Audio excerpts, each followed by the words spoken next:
Deus trouxe ao meu coração. Eu quero só dizer para vocês uma coisa, irmãos: Deus é muito fiel.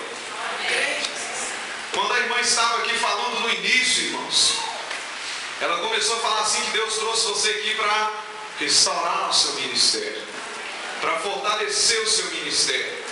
E sempre que ela parava para dar uma palavra aqui, irmãos, ela falava de restauração e fortalecimento para a sua vida. Porque ela dizia de que precisamos de ser vencedores, irmãos. Vencedores em Cristo Jesus. E para nós entendermos a palavra do Senhor nessa noite, vocês vão entender por que Deus usou ela para falar isso.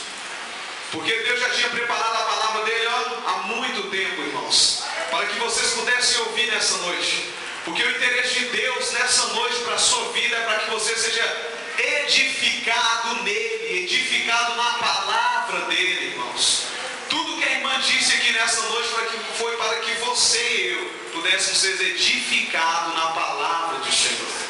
Abra a palavra de Deus junto comigo, irmãos, no livro de Apocalipse, em nome de Jesus, amém, irmãos? Livro de Apocalipse, no capítulo 2, no versículo 7.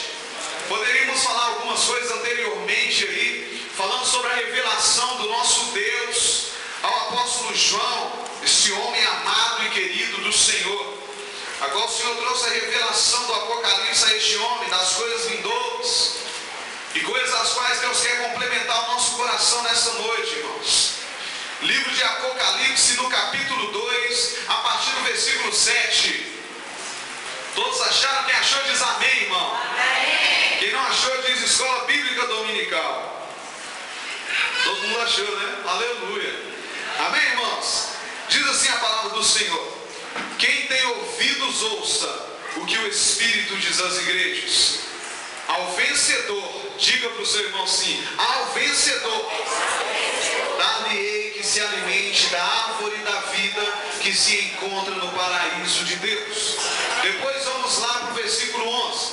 O versículo 11 diz assim, irmãos: quem tem ouvidos ouça o que o Espírito diz às igrejas. O vencedor de nenhum modo sofrerá dano da segunda morte. Amém? Depois vamos para o versículo 17. Quem tem ouvidos ouça o que o Espírito diz às igrejas. Ao vencedor dar-lhe-ei do maná escondido, bem como lhe darei uma pedrinha branca, e sobre essa pedrinha escrito o nome novo, o qual ninguém conhece exceto aquele que o recebe. Depois vamos lá no versículo 26.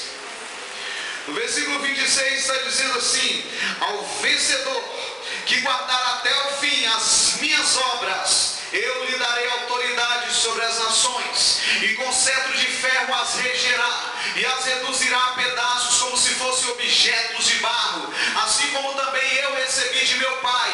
Dar-lhe-ei ainda a estrela da manhã. Quem tem ouvidos ouça o que o Espírito diz às igrejas. Depois no capítulo 3, no versículo 4, diz assim, irmãos: tens contudo em Sardes umas poucas pessoas que não contaminaram as suas vestiduras, e andarão de branco junto comigo, pois são dignas. O vencedor será assim, vestido de vestiduras brancas, e de modo nenhum apagarei o seu nome do livro da vida.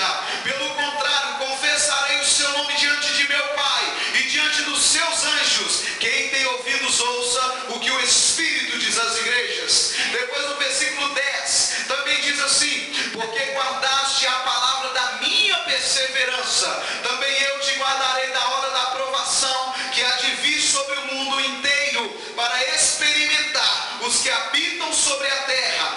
Venho sem demora, conserva o que tens, para que ninguém tome a tua coroa. Ao vencedor faloei coluna no santuário do meu Deus, e daí jamais sairá. Gravarei também sobre ele o nome do meu Deus, o nome da cidade do meu Deus, a nova Jerusalém que desce do céu, vinda da parte do meu Deus, e o meu novo nome. Quem tem ouvidos ouça o que o Espírito diz às igrejas. Para encerrar essa parte, vai para o versículo 19 agora, que diz assim, o versículo 19. Todos acharam?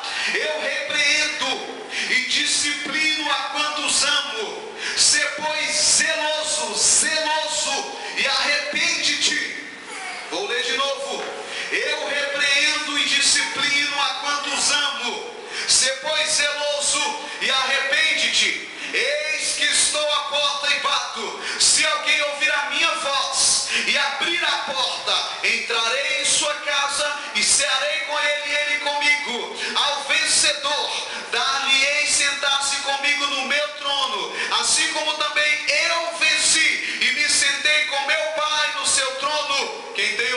irmãos, ouça o que o Espírito diz às igrejas. Espírito Santo de Deus, clamamos o Senhor nessa noite, para que a sua palavra possa nos ser revelada assim como ela é. Espírito Santo de Deus, traga aos nossos corações arrependimento e fé nessa noite, e nos conduza pelo teu caminho reto e íntegro, santo e agradável ao Senhor.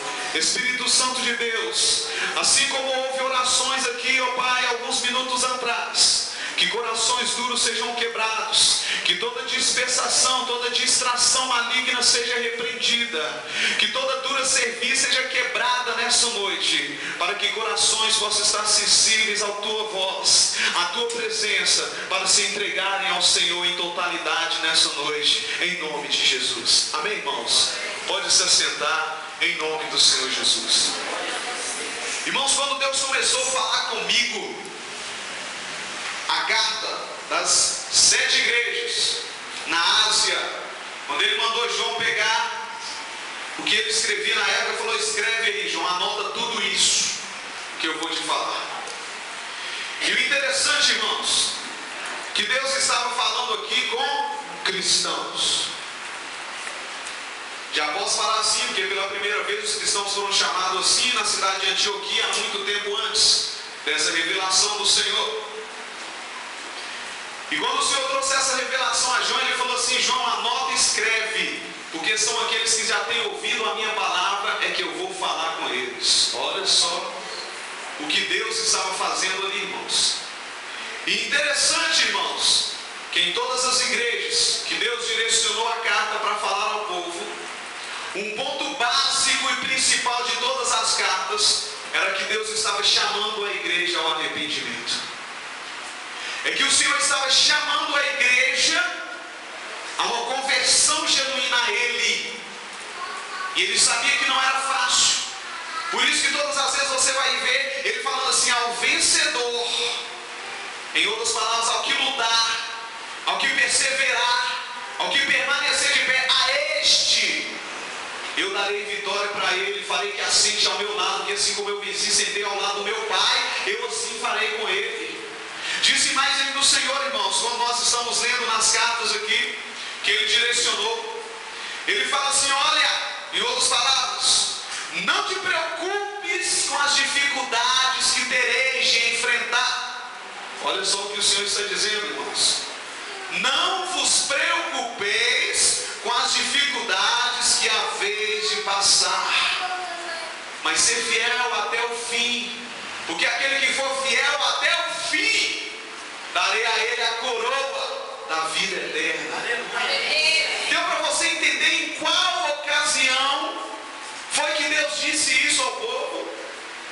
Numa ocasião onde as pessoas tinham perdido um pouco do primeiro amor. Quando você vai ler das cartas, você vai ver que em outrora Deus vira para uma das igrejas e fala assim: olha, tenho contra vocês que abandonaram o primeiro amor, as primeiras obras. Dizendo isso no nosso meio: você que se santificava, que se consagrava ao Senhor e não se santifica mais, você que anteriormente a prostituição era pecado e hoje já não é mais, você que já não se associava com o pecado e agora já associa. Disse a irmã anteriormente: não vos conformeis com este mundo, nem com as coisas que nele há. Você está entendendo a fidelidade de Deus, irmãos, quando Ele traz você num ambiente como esse e começa a direcionar palavras na sua vida? Você consegue entender quando Deus te tira de um sábado de carnaval, de 18 de fevereiro de 2012, te traz à casa dele e fala assim: assenta aí, porque hoje eu vou falar com você. Você consegue entender, irmãos, a preocupação e o amor de Deus quando te trouxe aqui? Você não veio sozinho, irmão. Se você acha que conseguiu se arrumar, sair sozinho da sua casa, chegou aqui, engano seu, irmãos. O homem sem Deus não pode nada. Entende isso, irmão? Mesmo que você não entende, é essa a realidade. Sem Deus você não pode